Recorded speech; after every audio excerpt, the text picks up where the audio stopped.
सबके जीवन में ऐसा प्रसंग अवश्य आता है कि सत्य कहने का निश्चय होता है हृदय में, किंतु मुख से सत्य निकल नहीं पाता। कोई भय मन को घेर लेता है।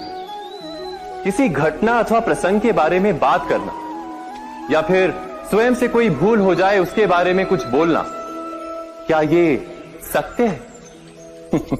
नहीं, ये तो केवल तथ्य है। अर्थात जैसा हुआ था वैसा केवल बोल देना सामान्य सी बात है। किंतु कभी कभी उस तथ्य को बोलते हुए भी भय लगता है। कदाचित किसी दूसरे की भावनाओं का विचार आता है मन, दूसरे को दुख होगा ये भय भी शब्दों को रोकता है। तो ये सत्य क्या है? क्या हमने कभी विचार किया है? जब भय रहते हुए भी कोई तथ्य बोलता है तो वो सत्य कहलाता है। वास्तव में सत्य कुछ और नहीं, केवल निर्भयता का दूसरा नाम है। और निर्भय होने का कोई समय नहीं होता, क्योंकि निर्भयता आत्मा का स्वभाव है। अर्थात क्या प्रत्येक क्षण सत्य बोलने का क्षण नहीं होता?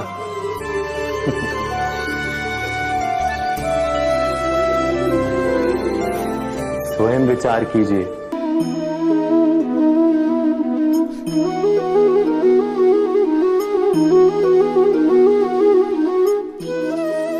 जीवन का हर क्षण निर्णय का क्षण होता है। प्रत्येक पद पर दूसरे पद के विषय में कोई निर्णय करना ही पड़ता है, और निर्णय अपना प्रभाव छोड़ जाता है। आज किए गए निर्णय भविष्य में सुख अथवा दुख निर्मित करते हैं, ना केवल अपने लिए, अपने परिवार के लिए भी, आने वाली पीढ़ियों के लिए भी। जब कोई दुविधा सामने आती है तो मन व्याकुल हो जाता है, अनिश्चय से भर जाता है। निर्णय का वो क्षण युद्ध बन जाता है और मन बन जाता है युद्ध भूमि। अधिकतर निर्णय हम दुविधा का उपाय करने के लिए नहीं, केवल मन को शांत करने के लिए लेते हैं। पर क्या कोई दौड़ते हुए भोजन कर सकता है? नहीं। तो क्या युद्ध से जूझता हुआ मन कोई योग्य निर्णय ले पाएगा? वास्तव में शांत मन से जब कोई निर्णय करता है तो अपने लिए सुखद भविष्य बनाता है। किंतु अपने मन को शांत करने के लिए जब कोई निर्णय करता है तो वो व्यक्ति भविष्य में अपने लिए कांटों भरा वृक्ष लगाता है। स्वयं विचार कीजिएगा।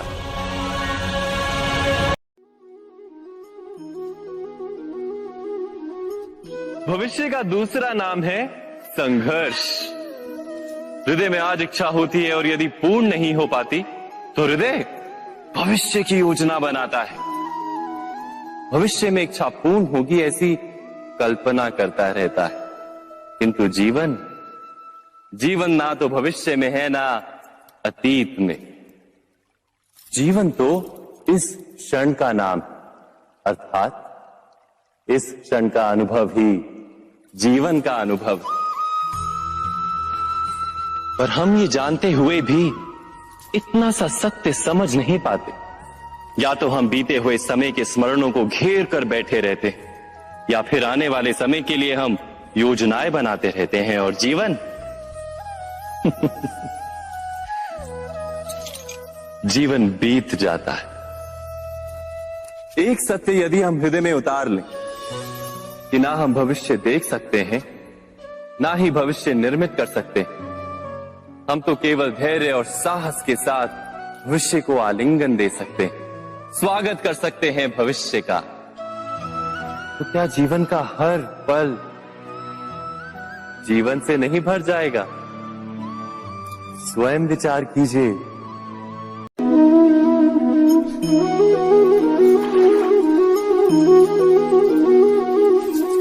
पिता सदा ही अपने संतान के सुख की कामना करते हैं, उनके भविष्य की। चिंता करते रहते हैं। इसी कारणवश सदा ही अपने संतानों के भविष्य का मार्ग स्वयं निश्चित करने का प्रयत्न करते रहते हैं। जिस मार्ग पर पिता स्वयं चला है, जिस मार्ग के कंकर पत्थर को स्वयं देखा है, मार्ग की छाया, मार्ग की धूप को स्वयं जाना है, उसी मार्ग पर उसका पुत्र भी चले, यही इच्छा रहती है हर पिता की। निस्संदेह उत्तम भावना है ये, किंतु 3 प्रश्नों के ऊपर विचार करना हम भूल ही जाते हैं। कौन से प्रश्न? प्रथम प्रश्न, क्या समय के साथ प्रत्येक मार्ग बदल नहीं जाते? क्या समय सदा ही नई चुनौतियों को लेकर नहीं आता? तो फिर बीते हुए समय के अनुभव नई पीढ़ी को किस प्रकार लाभ दे सकते हैं?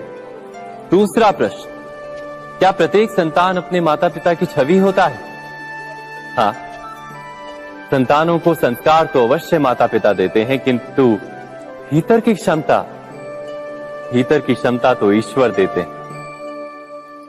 तो जिस मार्ग पर पिता को सफलता मिली है, विश्वास है कि उसी मार्ग पर उसकी संतानों को भी सफलता और सुख प्राप्त होगा। तीसरा प्रश्न, क्या जीवन के संघर्ष और चुनौतियां लाभकारी नहीं होती? क्या प्रत्येक नया प्रश्न एक नए उत्तर का द्वार नहीं खोलता? तो फिर संतानों को नए नए प्रश्नों, संघर्षों और चुनौतियों से दूर रखना, ये उनके लिए लाभ करना कहलाएगा या हानि पहुंचाना? अर्थात जिस प्रकार संतान के भविष्य का निर्माण करने के बदले उसके चरित्र का निर्माण करना श्रेष्ठ है, वैसे ही संतानों के जीवन का मार्ग निश्चित करने के बदले उन्हें नए संघर्षों के साथ जूझने के लिए मनोबल व ज्ञान देना अधिक लाभदायक नहीं होगा?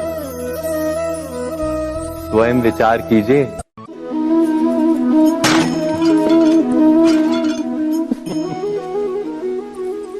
कभी कभी कोई घटना मनुष्य के जीवन की सारी योजनाओं को तोड़ देती और मनुष्य उस आघात को अपने जीवन का केंद्र मान लेता।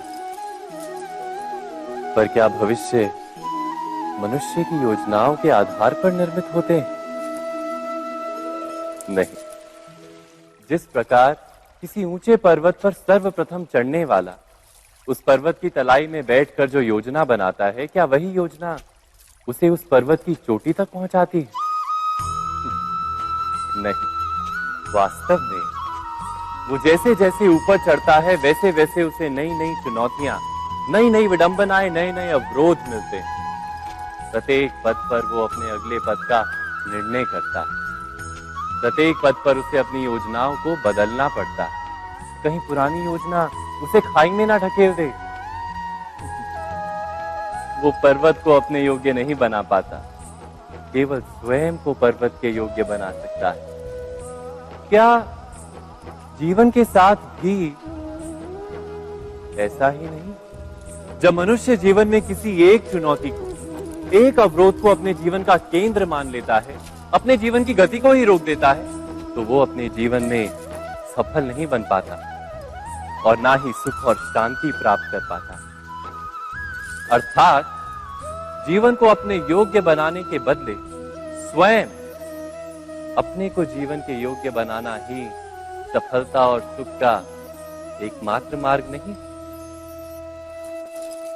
स्वयं विचार कीजिए। जीवन में आने वाले संघर्षों के लिए जब मनुष्य स्वयं को योग्य नहीं मानता, जब उसे अपने ही बल पर विश्वास नहीं रहता, तब वो सद्गुणों को त्याग कर दुर्गुणों को अपनाता है। वस्तुतः मनुष्य के जीवन में दुर्जनता जन्म ही तब लेती है जब उसके अंतर में आत्मविश्वास नहीं होता। आत्मविश्वास ही अच्छाई को धारण करता है। ये आत्मविश्वास है क्या?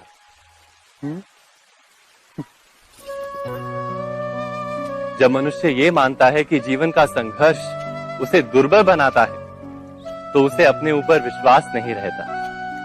वो संघर्ष के पार जाने के बदले संघर्ष से छूटने के उपाय ढूंढने लगता है। किंतु जब वो ये समझता है कि ये संघर्ष उसे अधिक शक्तिशाली बनाते हैं, ठीक जैसे व्यायाम करने से देह की शक्ति बढ़ती, तो प्रत्येक संघर्ष के साथ उसका उत्साह बढ़ता है। अर्थात आत्मविश्वास और कुछ भी नहीं, मन की स्थिति, जीवन को देखने का दृष्टिकोण मात्र है। और जीवन का दृष्टिकोण तो मनुष्य के अपने वश में होता है। स्वयं विचार कीजिए।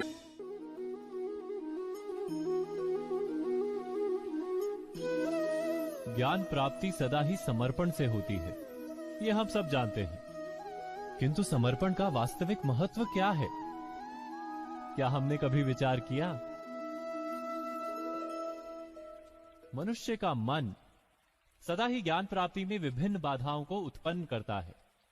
कभी किसी अन्य विद्यार्थी से ईर्ष्या हो जाती है, कभी पढ़ाए हुए पाठों पर संदेह जन्मता है और कभी गुरु द्वारा दिया गया दंड मन को अहंकार से भर देता है। नहीं, क्या ऐसा नहीं होता?